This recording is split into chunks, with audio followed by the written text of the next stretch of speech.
أعوذ بالله من الشيطان الرجيم بسم الله الرحمن الرحيم الحمد لله رب العالمين بارك الخلائق أجمعين باعث الأنبياء والمرسلين ثم الصلاة والسلام على أشرف الأنبياء والمرسلين حبيب قلوبنا وطبيب نفوسنا وشفيع ذنوبنا سيدنا ومولانا أبي القاسم محمد اللهم صل على محمد وآل محمد وعجل فرجهم وآل بيته الطيبين الطاهرين المعصومين المظلومين لا سيما بقية الله في الأرضين صاحب العصر والزمان خليفة الرحمن إمام الإنس والجان ولعن الله وعداهم أجمعين إلى يوم الدين أما بعد فقد قال الله وأوضح الحق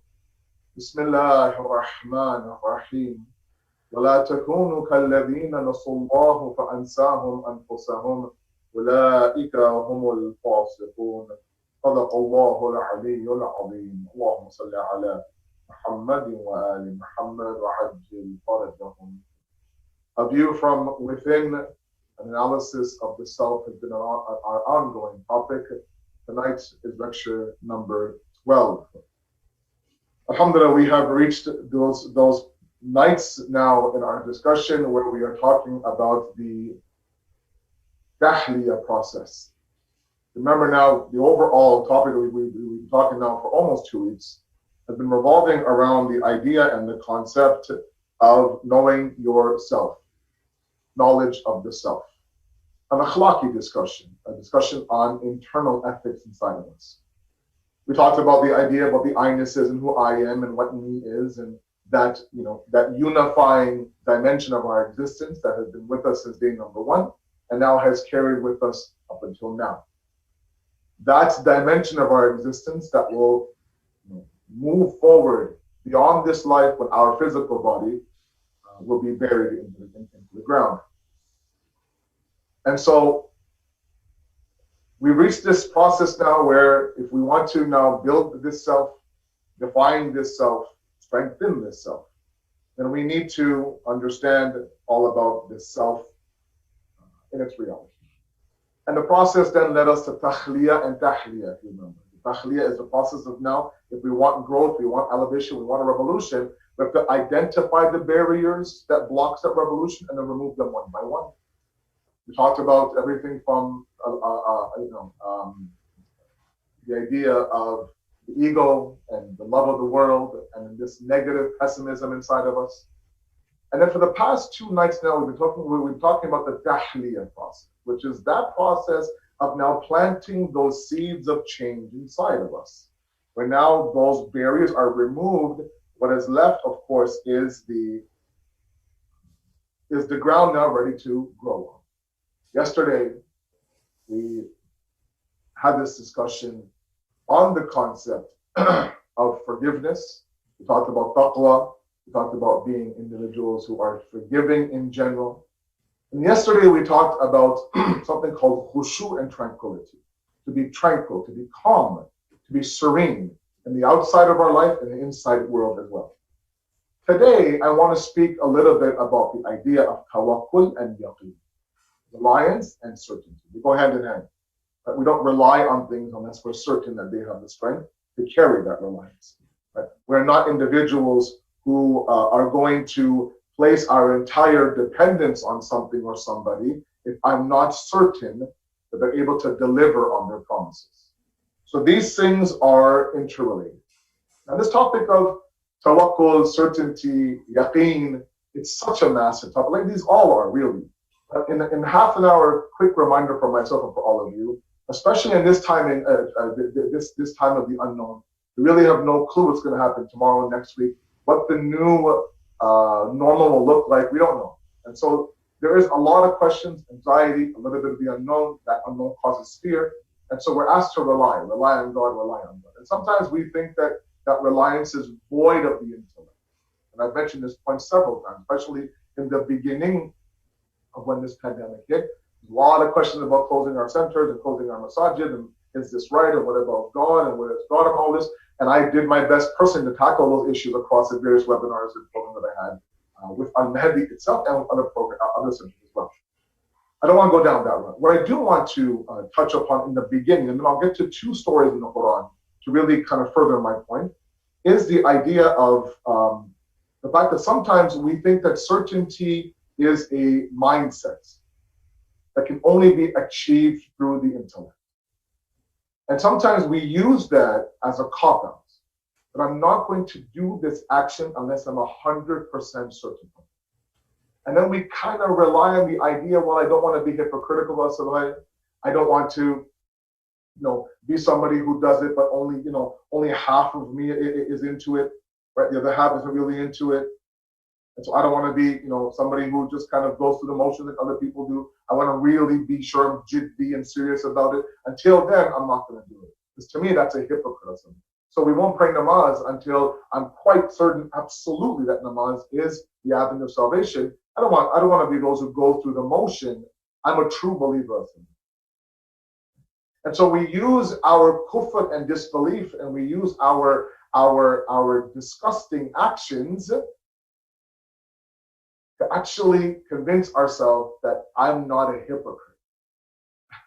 Sometimes my sisters say, well, I'm not going to wear hijab unless I'm absolutely certain. I don't want to be like those hijabis who wear the hijab and they have no idea why they're wearing it.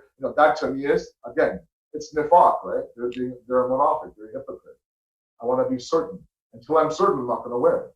I'm going to be proud I'm not going to wear it. Right? So you walk around, with no sharam and no haya and no dignity and nothing. And well, I'm a true believer. At least I'm not faking it. This is who I am. Why should I cover myself when I don't believe I should be covered? Why should I pray in front of people at the masjid when I don't pray at home? So I'm going to sit in the corner, Jamaat's happening, sit in the corner, and I believe I am, mashallah, the mu'min of the mu'minah. And this delusion is satanic. It absolutely is satanic.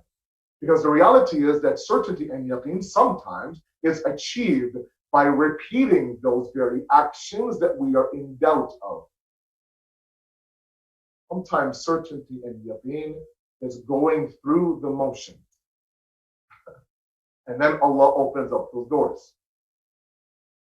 You won't know the reality of salat until you actually taste that salat. Have dhawq of that salat. Have the maza of namaz, as they say. Right? Meaning what? You have to actually experience it.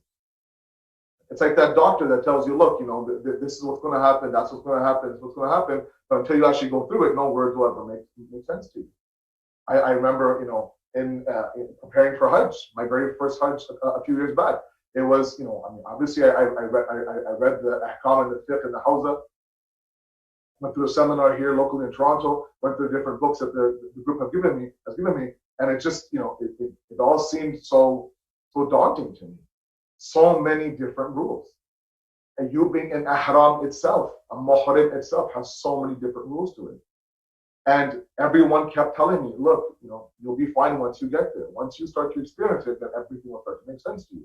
And lo and behold, after the Hajj trip, I was like, oh my God, this is a beautiful act of worship.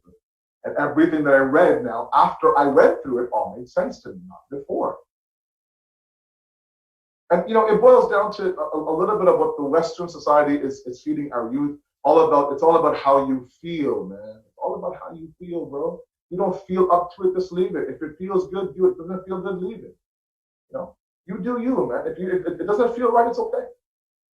And the Deen says, look, your emotions, your feelings aren't exactly the best source of the best source for you to understand. This is what I want to do. It's a verse that I feel like I've been repeating over and over again wherever I go. وَعَسَىٰ أَن تَكْرَهُ شَيْئًا وَهُوَ خَيْرٌ لَكُمْ. It could be that you despise something. You don't feel good about it. It doesn't do much for you. وَهُوَ خَيْرٌ لَكُمْ. It's actually very good for you. وَعَسَىٰ أَن تُحِبُّوا شَيْئًا وَهُوَ شَرٌ لَكُمْ. It could be that you love something, adore it. It just feels great, right? The Quran says, وَهُوَ شَرٌ لَكُمْ. It could be evil for you. So these emotions doesn't feel right. Look, you know what? I wanted to pray namaz a bit, but I just wasn't feeling it. I wasn't into it. I'm not into hijab. I'm not feeling this whole idea of the police. I'm just gonna kind of, take a little step back and figure things out, figure me out. Hijab will be there, namaz will be there, taqlid will be there, khums will be there. And then when I kind of feel up for it, then I'll kind of, I'll give it a shot. And we think this is the process of yaqeen. And the problem is that yaqeen comes after submission, not before submission. Yes, that source of submission, being Allah subhanahu wa ta'ala, has to make sense to us. At the intelligence level, at the intellectual level, at the aqli level, no doubt. I accept that. But the moment that we have accepted that La ilaha illallah, our aql, our zamir, our fitrat, everything inside of us screams La ilaha illallah, whatever comes from La ilaha illallah, be it haram, halal, mustahab, mubah, we just say we are, Muslims, we taslim, we submit to whatever you say. Whether or not we understand it or not is not a prerequisite. Okay. So please, don't allow certain societies or those factors outside of you to talk about how you feel. I was listening to actually a lecture today in the daytime, and the alim made a beautiful point that I want to share with all of you. Sometimes, we feel spiritual, right? Like the example he was giving was a very nice one. He said, sometimes we, Dua Joshna Kabir, and these Shabhai Qadr that just passed, right? I want you to imagine that you have this one favorite reciter online, on YouTube, and you always listen to duas this, duas that, and he reads Joshna Kabir. And because we're at home this year doing the Amal with our families, we put that Joshna Kabir. And he read so well, so I could feel the spirituality. If the guy right after him doesn't read so well, I didn't feel it. It didn't sound the same dua. Does that feeling of the first dua result in this instant revolution inside of you? All of a sudden now, are we a different person? No. Great feeling for that, 45 minutes to 15 minutes of dua doshan. I felt spiritual. That's great. Good for you, man. That's fantastic. But does that convert into action or not? Sometimes it doesn't. Not for me, at least. Right? The adhan is beautiful. Does it mean I run to it? No. Right? So it's not all about feeling. That's not how certainty works. Certainty sometimes works with repetition. Certainty sometimes works by me doing everything in my power that I can do and leaving the rest up to Allah subhanahu wa ta'ala. Everything. I'll give you a couple of stories to first identify this reality. The first one is from Nabi Musa. And Musa, I had the opportunity to go through Nabi Musa's story from his birth until Fir'aun's death. In the first half of the month of Ramadan. I don't want to go through that whole story again, but there are excerpts from this story that are just so profound for us and so relevant for us right now that I wanted to share this with you. The power of certainty, the power of reliance. The moment that you have that aha moment, nobody can take that away from you. And I want to take you in the story of Nabi Musa to where this big festival now is being planned, this Yom al-Zinat, as the Quran refers to it, this day, right? In Egypt, they had, some reports say that they had one day of year called the festival, or, this beautiful day where it would, there would be a celebration inside the day. That was the day that Fir'aun and Musa alayhi salam agreed they would have this battle, right, between him and his powers, quote unquote, as Fir'aun referred to Musa, and he would, of course, get the best of the best magicians inside of Egypt and abroad, and get them, train them, vet them, get down to like a handful, and then, of course, you go ahead and you battle with Nabi Musa. And Nabi Musa agreed to this. In fact, it was his idea because he wanted the maximum amount of people to witness what was going to happen on that day. That was the famous day of the staff turning into a serpent and devouring the other snakes. He wanted everybody in Egypt to see the defeat of Pharaoh. So it was his idea. He had that much yaqeen inside of what he believed in that he chose the busiest day of the year in Egypt to hold this very, very monumental and important battle. Had Musa lost that battle, everything would have been gone. He had such belief in his Allah and in the Lord, he said, let's choose the busiest day of the year. They don't agree. battle ensues, as many of you know then. The moment that they had threw down their staff and Nabi Musa threw down his, everything was devoured. The magicians that were vetted by Fir'aun, chosen specifically, were promised by Fir'aun that, look, if you defeat Musa, I will give you a portion of the government. They were completely shocked.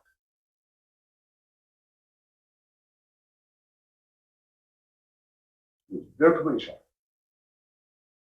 And the Quran captures this moment. Looks at that and they say, this is not magic. Now, I want you to imagine 100 of them on one side. Some say 80 on one side and Nabi Musa on another.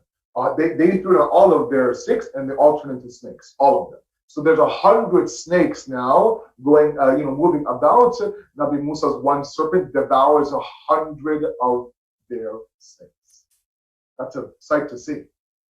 That's tough to forget. After a while, you think, you know what? I know magic. This is not magic. You know what? They say, قَالُوا آمَنَّا بِرَبِّ الْعَالَمِينَ. We believe now in the Lord of the world, Rabbi Musa wa Harun. The Lord of Musa, the Lord of Harun. At that moment now, right? Everyone's watching now. Fir'aun realizes, you know what? I have to show my little bit of my robe, a little bit of my anger. It says, how dare you not believe in anything without my permission? Remember, this is the same Fir'aun that would tell the people of Egypt that if you want to worship anybody or anything, there's nothing more sacred for you to worship than me. That's how much control he had over the people of Egypt. That even their worship he had under their control. These are now people saying, look at Fir'aun and say, look, we don't believe in anything you say. We believe in what we just saw. We believe in the Lord of Musa and Harun. Fir'aun now, of course, tells the magicians that how dare you believe in anything without my permission? If you continue this belief, I will cut off one side of one limb, the other side of the other limb, I'll tie you to a tree, I'll basically torture you. That moment now, can you imagine how much fear that they had for Fir'aun? But at that moment, they knew what they saw, and they could not unsee what they saw. So now their courage, look at the example. Their courage now comes up to the point where now they face off against that same Fir'aun that they had enslaved themselves to. Just that morning, actually. قالوا لن نؤثرك على ما جاءنا من البينات والذي فطرنا. They said that we do not prefer you to what has come to us of a clear argument from the one that has created us. This is clear to us. This is haq, this is truth. We have this certainty to the point when now they say this very monumental statement, looking Fir'aun in the eye, they say, فَقْضِ مَا أَنْتَ قَاضٍ. You decide whatever you want to do, whatever you want. Cut our limbs off, tie us to a tree, torture us, doesn't matter. We will not go back. We won't ignore what we saw. إِنَّمَا تَقْضِي هَذِهِ الْحَيَاةَ الدُّنْيَا. What you are ruling over, your jurisdiction is only limited to the life in this world. What we just saw with Musa is the hereafter. That level of certainty, that level of yaqeen. And then get it from Nabi Musa. And that yaqeen was time and time again tested. Later on in the story, when Fir'aun now decides to chase after them after they sneak out in the middle of the night to leave Egypt, they get to the point where now they reach this river, this sea, a huge body of water, and no apparent way to cross the sea. And Fir'aun's men now gaining on them to kill each and every one of them. At that moment now they begin to lose hope again and again. The Quran captures this moment. All ashab Musa inna la mudrikun. We're doomed. We're done. We're done. The companions of Nabi Musa says that we are finished. This is it. This is our ending. Ala kalla. Nabi Musa says, no way. No. Inna ma'aya rabbi sayahdin. With me is my Lord. He's going to find a path out for us. And this is where that very famous moment of the tawakkul of Nabi Musa happened. This, and I'm going to segue into another a story in a moment after this. At that moment, when he says that my Lord will find me a path, at that moment, then it goes, the wahi comes down to Nabi Musa, فَأَوْحَيْنَا إِلَى مُوسَى أَنْ نِضْرِبْ بِأَعْصَاكَ الْبَحْرَ. Strike your staff on the actual sea. When Musa walks out a little bit to the sea, strikes his staff. At that moment, of course, it splits. Okay? So the question that I had asked before, I'll ask you right now. We're talking about tawakkul, right? Tawakkul is not in the corner sitting there relying on Allah, certain Allah, doing nothing. No, tawakkul is a proactive reliance on Allah. You do your part, let Him do His. What is Allah trying to tell us? Really, did Allah subhanahu wa ta'ala need Nabi Musa striking of the staff to open up the sea? No, He didn't. What He's telling us is, He's telling us what this story is, that you do what is in your ability, I will do what's in mine. Okay? You are asked to strike the sea, I will split it. Because something similar happens in another story of Bibi Maryam, alayhi salam, the mother of Prophet Jesus. She's pregnant with Nabi Isa, and she feels the pains of labor. She finds herself at the bottom of a palm tree. And similar to Nabi Musa, she's asked, and she's getting wet. She's getting inspiration. She has this connection up with Allah subhanahu wa ta'ala. Food is being sent by the angels to her. And she's asking for strength. She's asking for some sort of energy. And then she's asked, وَحُذِّ إِلَيْكَ بِخِذْبِ جِزْعِ نَخْلَةٍ. So we'll go ahead and shake towards the trunk of the palm tree. Just begin to shake the palm tree. Okay. Take the tree, begin to shake it a little bit. That's what the Quran is saying. Right? What will you find? تُسَاقِطْ عَلَيْكِ رُطَبًا جَنِيًّا. That it will drop from this tree. What will drop are fresh, ripe dates. If she shakes it, the date falls. She eats it. And at that moment, now she's better. Did she really need to shake the tree? Allah could have. No. Again, you do your part. I do my part. Why do I mention this? Because I'll tell you why I mention this. There's sometimes a misconception. I want to make sure that I get my time properly. There's a misconception sometimes, especially when it comes to risk. Okay, risk and sustenance. It's a point that I forgot to mention in one of my lectures a few nights ago that I want to make sure that I cover. And that is that sometimes we think that, look, my risk is guaranteed. So many people ask me questions. Well, Anna, my risk is guaranteed, right? No matter what I do, Allah has written my risk for me. And the ulama, as far as what I have read or what I've seen, is that there is a maximum limit to what each person will get in terms of risk in this world. Whatever that is in the ilm of Allah. Okay? It doesn't necessarily mean that we will achieve that maximum. We have to go out and seek that maximum and do everything in our power to reach that, whatever that amount is. So naturally, a person who works 40 hours a week or who sleeps 40 hours a week cannot be guaranteed the same risk. Of course not. Tawakkul is merit-based. Remember that. Reliance on Allah is a proactive approach. We have to go out in seeking for things, do whatever we can in our ability. Then we rely on Allah. Allah, I have studied my entire week, and I've really studied very well for my MCAT, for my exam, for my LSAT, for my bar exam. Inshallah, the rest is up to you. But I have my mom doing dua, and I'm studying my tasbih before I leave for the exam in the morning. I've studied, everything is up to Allah. وَمَنْ يَتَوَكَّلْ عَلَى اللَّهِ فَهُوَ حَسْبُهُ. When I rely on Allah, He's enough. That's one approach. The other approach is Allah malik. We just sit there and we sleep. We don't go through one chapter. Don't really work. Don't work. It's okay. Yeah. Risk likai. No, don't worry about it. I'll get it. No, it's okay. It's okay. You have to go out and you get it. Now, either you can get it through halal means or haram means. A very famous story for my youth out there. My kids are listening. Imam Ali now, he enters the masjid and he leaves his horse or his camel something or his animal outside.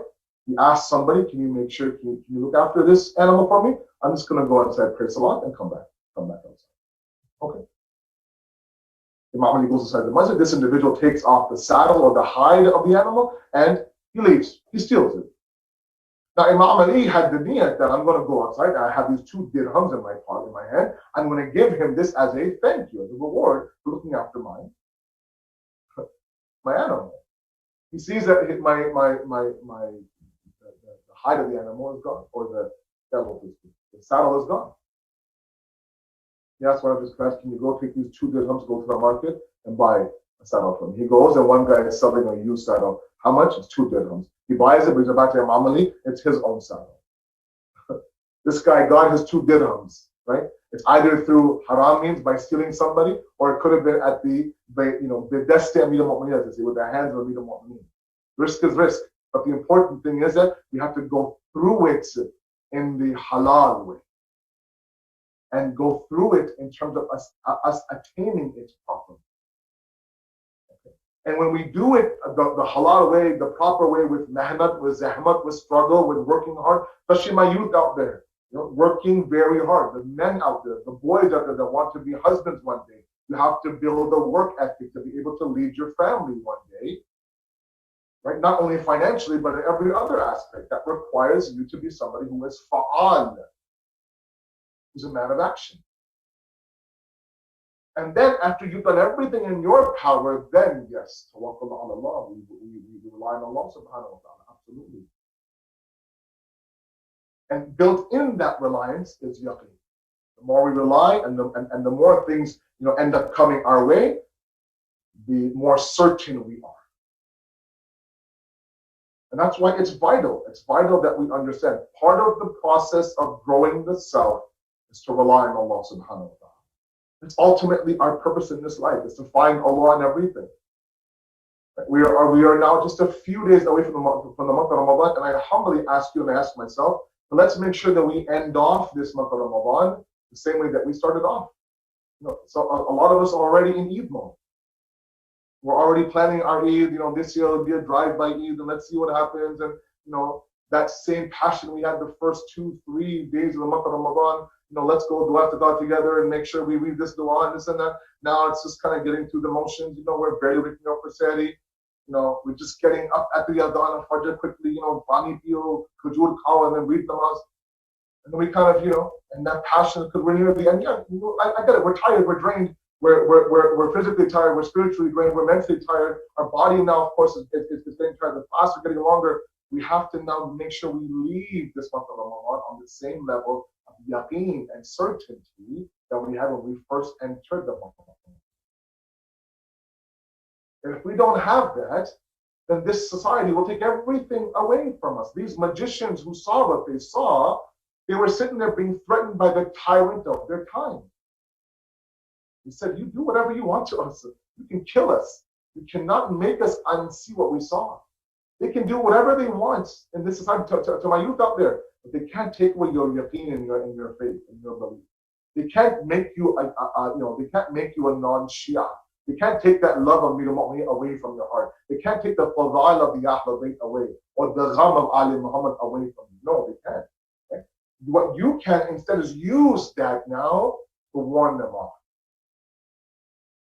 to protect yourself from them. Use it as a shield, as a safeguard, as a protection from shaitan. Remember, shaitan himself has said that the mukhlasin and the shakirin are 2 of the groups of people that I am rendered to be useless and weak in front of. وَلَا تَجِدُ أَكْثَرَهُمْ شَاكِرِينَ. You won't find, majority of them you won't find to be thankful. That portion of that verse alone tells us that in order for us to be thankful, we have to be able to be individuals who are the Ahl Yaqeen and understand what we have in our arsenal. The Holy Prophet says that the feet of the slave, وَلَا تَزُولُ قَدَمَ عَبْدٍ يَوْمِ الْقِيَامَةِ حَتَّى يُسْأَلَ عَنْ عَرْبَةٍ. That the feet of the slave will not shake on the day of judgment until they're asked 4 questions. 4 questions. Then things get a little bit interesting. For who? For the Abd of Allah. Not for someone like me, the Abd of Allah. The first one is, what did you do? What did you do with your life? What did you do with your Umar? You were given a life. What did you do with that life? Number 1. Number 2, your Jawani, your Shabab, your youth. How did you spend that youth? in quarantine, isolation, playing video games all day, Call of Duty, right? Madden. Number 3, where did you get your mal from? How did you obtain your mal? How did you spend your mal? It's not that easy. Whole different discussion on halal risk versus haram risk. Running a business, making a profit without lying and cheating and stealing is not easy. That's part of the halal risk equation. Giving khums now, especially at a time when you're out of a job, is not easy. That's part of the halal risk equation. Making sure that you work for a proper company and you invest money in a proper company. That also is not easy nowadays. Ethical investing is a huge topic nowadays. This third one says what? How did you obtain your wealth? And how did you spend it? Look after your loved ones. You buy your wife some gifts. Did you spend on your children? Are you looking after your loved ones in India, Pakistan, who right now are struggling? Are you giving charity to all these various great organizations that are doing so much for the orphans, for those who are struck with this COVID-19 virus? Or are we just making sure that, you know what, we have enough, the luxuries in our life? The fourth one is ala hubbina ahmad. What did you do with our love? What did you do with our love? This love is meant to what? To elevate us. This love was meant to make us hum ahlul fadail, the people of distinction. Where yes, the world might go one way, but me as a lover of Ali, as a daughter of Imam Hussein, the muntazir of Imam Mahdi, I'm on this side. Doesn't matter if I'm alone, if I'm by myself, doesn't matter. The Quran refers to Nabi Ibrahim as an ummah, one person as a nation. It was never about numbers, it never will be about numbers. It's about what you stand for. The Quran says, have you not seen a small group destroy a large group with the permission of your Lord? Yes, in Badr, in Siffin, in Karbala, so many stories. It's not about numbers, but what you stand for and where you are on that path. Are you that nation? I'll be one of you, 2 of you, 10 of you, because of that love and that iman that you have in the Ahlul Bayt. That should bring that yaqeen. That should bring that tawakkul of Allah. Through the Ahlul Bayt we get it. And through that we do everything in our power. You know, I'm trying so hard. Namaz al-Shab is so hard. Quran every day is so hard. What will happen after Ramadan next week? You know, it's going to be a battle. It's going to be, you know, Shaitan is itching to get out now. Shaitan just wants to show you, look, that was 30, 29, 30 days. Don't get too excited. That's not who you truly are. And he begins to convince you, yeah, that was kind of a one and done deal. 29, 30 days. You know, I got a little bit into it, but I know this. No, not. That's not certainty of Allah. That's not tawakkul of Allah. Allah, we do everything in our power. At that moment, then, you know, I rely on you completely. Remember, in conclusion, the magicians of Fir'aun, they were willing to take any torture that Fir'aun gave them, but you can't make us unsee what we saw. Once we saw, we believe in the rebel Harun and Musa. Bibi Maryam is asked to shake the tree. She shakes the tree. The date falls. She has the date. She's fine. Shaking the tree was necessary. No, Allah is, you know, His Father and Mutlaq. He's all powerful. He's telling us, you do what you can. I will then do what I will. We ask you, Allah subhanahu wa ta'ala, to accept our qaleel efforts, inshallah, to make us of those who are the ahli yaqeen in this world. We ask you, Allah subhanahu wa ta'ala, to accept our amal, forgive our sins, and allow us and our families to stand beside the Imam. Thank you very much. Wassalamu alaikum wa rahmatullahi wa barakatuh.